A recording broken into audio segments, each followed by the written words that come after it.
মিঠু, আজ নতুন কাউকে আনলি?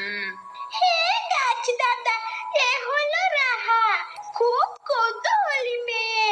রাহা, প্রকৃতির সাথে বন্ধুত্ব করতে চাও? হ্যাঁ দাদা, আমি একা, কিন্তু অনেক কিছু শিখতে চাই তোমাদের থেকে। তবে এটা নাও, এক বিশেষ বীজ। ভালো কাজ করলে এটি ফুটবে আর তোমার অন্তরও ফুলের মতো হবে। আমি কথা দিচ্ছি, আমি এই বীজের যত্ন নেব এবং ভালো কাজ করব।